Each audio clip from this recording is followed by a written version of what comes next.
are being denied their medical exemption. So like, for example, my daughter Lila, who suffered... Okay, hold on just a second. We'll do this as Okay, you're ready. Okay. Tell me your name.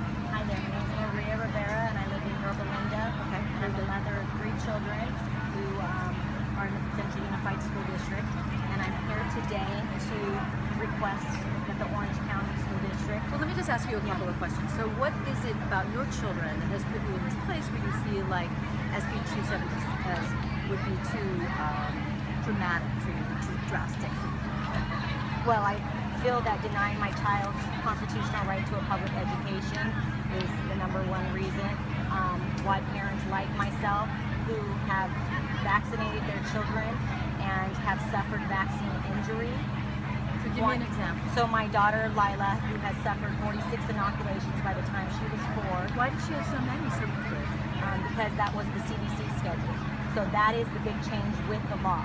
So the California state requirements with the new Sb277 standard are going to the CDC AAP schedule of recommended immunization. And the United States has the most aggressive schedule than any other country, and parents have no idea what is about to change. So they will no longer be able to delay, they will no longer be able to selectively choose, they will no longer be able to opt out of inoculations. So my children, I had no idea that Kaiser, for example, was aggressively inoculating my children above the California state requirements and giving them inoculations that I did not consent to. So for my daughter, who she more than meets the kindergarten entry requirement, but after suffering 46 inoculations and anaphylactic allergic reactions and all sorts of new medical conditions post-inoculation, if I'm not forced to vaccinate her, she will not be able to, at the 7th grade checkpoint year, be able to continue in the public school system. So I would be forced to either vaccinate or homeschool my child, which as a mother who's in need of a 2-income family and a working parent, I can't afford to homeschool, nor do I have the capability to homeschool. But you're suggesting that she's been, what kind of physical injury has she suffered? Immediately after inoculation, we're talking, you know, swelled up head to toe, measles-like rash all over, vomiting, diarrhea, lymph nodes swollen all over her body, high fevers to like 107 to where they can't function. She had suffered severe regressions in her speech. And Kaiser acknowledges that she has food allergies, for example, so she's highly allergic to egg, for example, to where they have no problem saying, you know what, here's a take-home nebulizer. Oh, here's an inhaler. Oh, you know what, here's an EpiPen. Oh, by the way, let me sign your form for school that says your child has the anaphylactic for egg. So she can't literally eat egg, otherwise she's at risk of having a life-threatening allergic reaction, but yet they have no problem injecting the very inoculations like varicella, like the MMR, like the flu shot, which she had, and they said, oh, it was safe for her to have, injected it into her. Next thing you know, she has all of these symptoms. She has the respiratory infections that turns into fluid in the lungs. Next thing you know, she's in the hospital needing IV. She's got low white blood cell count. All of these things, and yet they tell me, you know what? It's safe for her to have the inoculations, even though it has the very components that she's allergic to. And we see the before and after. And your other 2 children, did you vaccinate them on schedule? So my older son, who is a sophomore in the Central Unified School District, is considered fully vaccinated, and he's had 24 inoculations.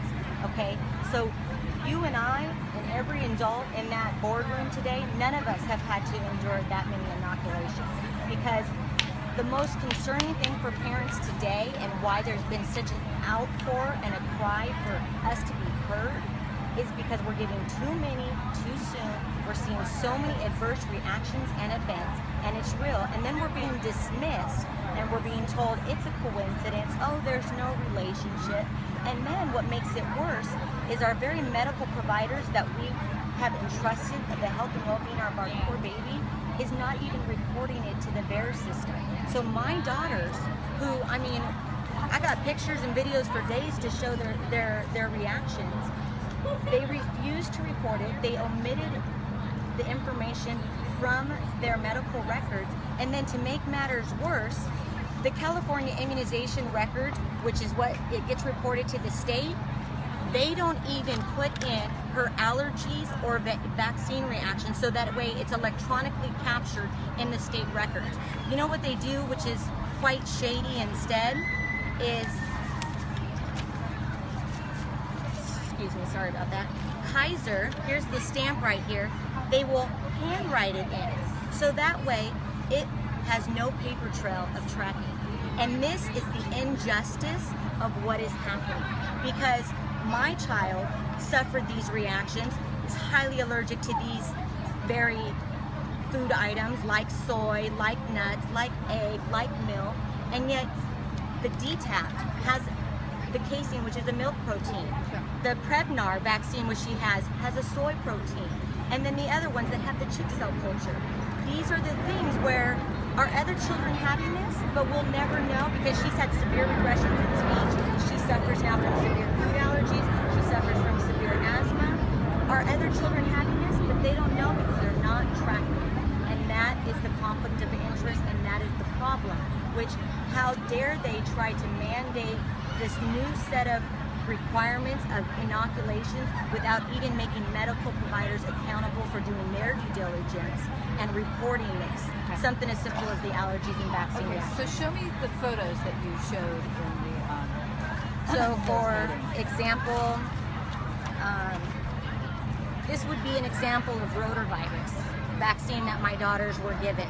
Okay, so rotavirus is supposed to help with diarrhea, but yet they didn't have diarrhea going into their inoculations, yet when they come out of it, it's blowout their bottom diarrhea where they're sick, they can barely move, they're crunched over in pain, and it is not Mother Nature. It's a man-made injection of it. And are they gonna have now lifelong, gastrointestinal issues? I don't know, but they sure have it as of right now.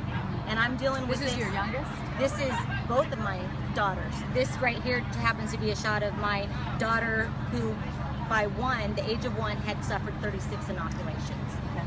And so really, and then what is this people do?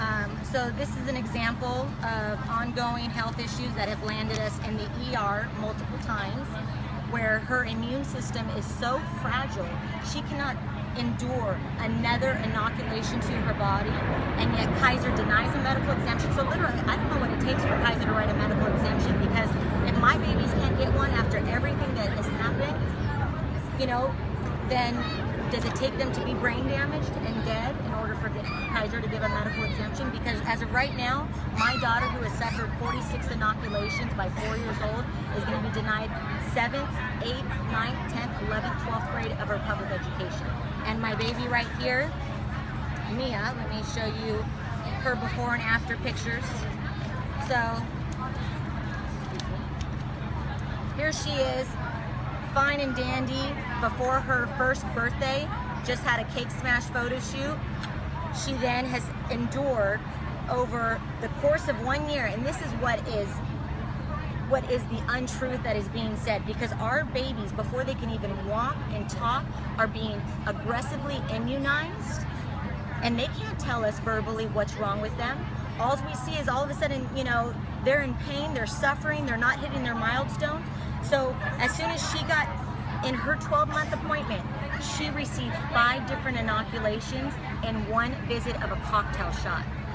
And this is an example of the measles-like rash, head to toe, all over her body, hands peeling, feet peeling, the lymph nodes, the diarrhea, the vomiting, these high fevers. It's unreal, and the doctors act like it doesn't happen. And trust me, I've escalated it all the way up to the grievance process, and it falls on deaf ears, and I'm told, leave Kaiser. I'm told, go to someone else. And for someone like me, who believed in the system, followed the system, and then for the system to just completely turn its back and let me down, I know I'm not alone.